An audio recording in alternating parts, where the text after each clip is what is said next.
Hello, beautiful, amazing, fantastic world, and you, wonderful, wonderful individual. Today, I would like to speak about the hopes and faith that is given to us by the future in grace and, well, grace. The more we can tap into knowing that we are guided and that despite many of the turbulent and tumultuous situations that we have gone through in our life, we are still alive and kicking. We have the will to live and a sturdy, strong sense of purpose, and having that sense of having a daily striving towards something. Do not let oneself become idle and stagnant, for the spiritual, soulful, inner faculties can become stale. They can become silent and wither away. So the more we do utilize these inner faculties, at first, well, physically, because that is what we can truly perceive at first. And over time, you will come to see the more esoteric counterpart. The physical reflection is the spiritual activities. You kind of get to grow more and more into the more super sensible, and the more we do utilize these faculties, the more they become spiritual. The older and the more mature we become, the more this body starts to break down, the stronger and stronger we grow into the spiritual world. And of course, these faculties to grow into the spiritual world does no longer happen automatically in that sense. So if we do not prepare ourselves to and age with grace, age with practice, age with, well, you are with yourself when you age. You literally are here watching over yourself while you age, in a sense. The more you are your own supporter. For who are going to support you in the end if you are not? It is all about you at least staying to your dedication, standing to your inner drives, as long as they're tempered, of course, because drives can be pretty destructive if directed into the more unhealthy aspects of life, but it is all about holding to that human decency and dignity.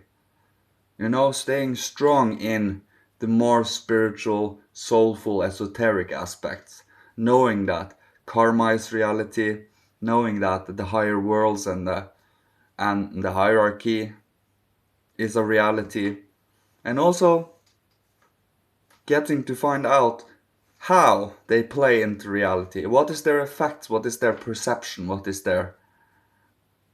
It is all about the open curiosity, wishing to know without putting any limitations there. For we are not the people. We are not the beings to put limitations on the higher worlds, the higher supersensible worlds we cannot see with our five sense perceptible senses. For they are supersensible and are more in line with, well, our inner being than they are directly with the outer materialistic physical aspects. As I mentioned, the physical aspects are but reflections of their activities.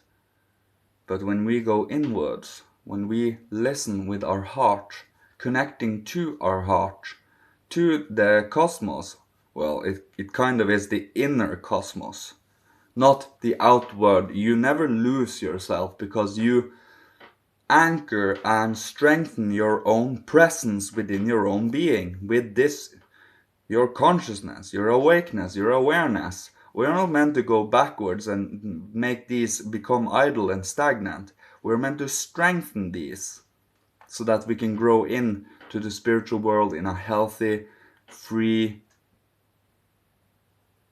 and dignified way. For holding strong to our own inner being as clean and as polished as we can from day to day.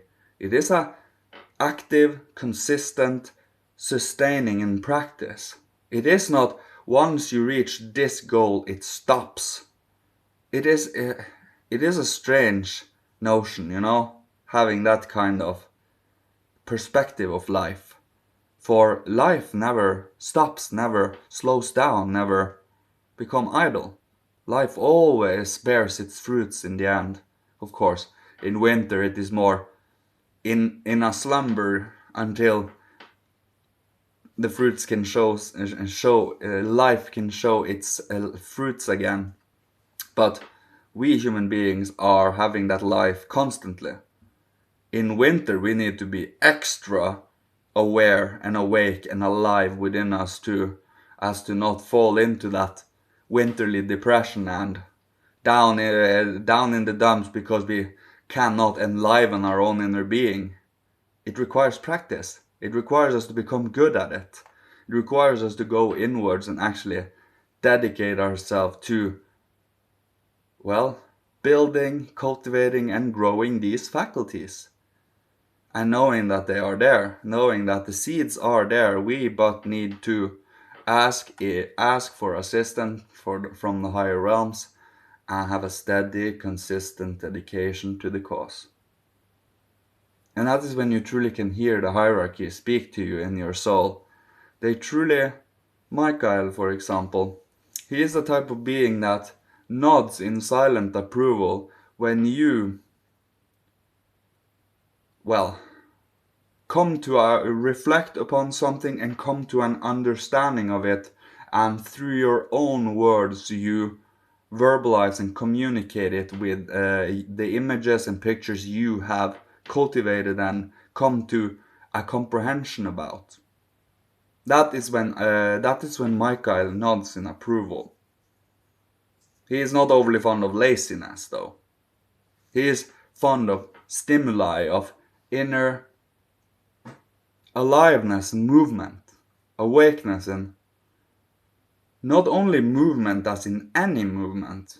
He is very, very busy with what type of movement also is within us and what we allow, what inner strengths we have built to be able to hold out certain forces and allow in other forces. For it is all about,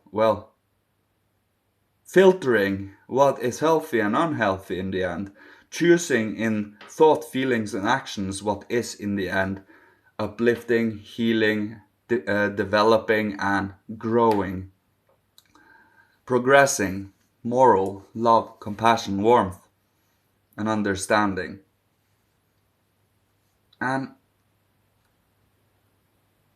to hold oneself to a practice every day. It doesn't need to be that long either, 5 minutes, 10 minutes. But for those 5 or 10 minutes, you are conscious, you are awake, you are aware, you don't let yourself become daydreamy, you don't let yourself in a trance, you don't let yourself be distracted by your phone or the TV or anything that catches your fancy. You hold your own inner sturdy foundations here. This is not something that is given. That focus, that attention, that ability for listening and paying attention is not something that you are necessarily born with. Yes, you are born with certain dispositions for it. So certain people have a disposition to become far more talented much quicker than others would karmic-wise. But none of these are truly given. They are developed, cultivated, and stimulated every day, so they become second nature, they become autonomous, they become our new way of living. And that requires us to, actively override what we normally otherwise do automatically in a half sleep, half slumbering state. Becoming awake to our own being, becoming your pilot for your own being, and then start doing activities daily based on that. I think you see what pictures I'm trying to convey to you here, but it is about you bringing about that inner freedom of yours, strengthening your inner being so that whatever wants to come in, only you can allow in if you deem it healthy and deem it nourishing to your soul and spirit. To hold oneself to that standard. And at the same time also know that none of us are perfect, so we also meet people where they are, in a sense. Of course, we do not actively hang around people that constantly brings turmoil and chaos, but we can now and then meet them too, if it is necessary in the end. But it is all about keeping our own inner being as stable and as harmonious as possible, so that you can have a clear, connective communion with a hierarchy, so you can truly listen when they wish to tell you something, instead of you are everywhere and anywhere. And I think it is very advantageous to have that inner stability foundation, the inner temple sturdy and strong and clean as best as possible in this incarnation. And I will leave you with this today. Thank you so much for listening to me, you beautiful, beautiful individual human being personality you. May you be protected, guided, blessed, loved by Father, Holy Spirit, Christ, Michael, ancestors from every incarnation, ancient masters of old, and may you be provided for with all that you need to survive, live, thrive, being creative and inspirational, and a guiding light to others so they also can awaken their shining light, if they choose to, being a healing force, working towards the future, for the future meets us with grace. The future is, well, they wish us to come meet it in a dignified, loving, warm, moral and compassionate way. Thank you so much. Love you. See you. I will have a break now in the weekend, so see you after the weekend. Goodbye. Love you.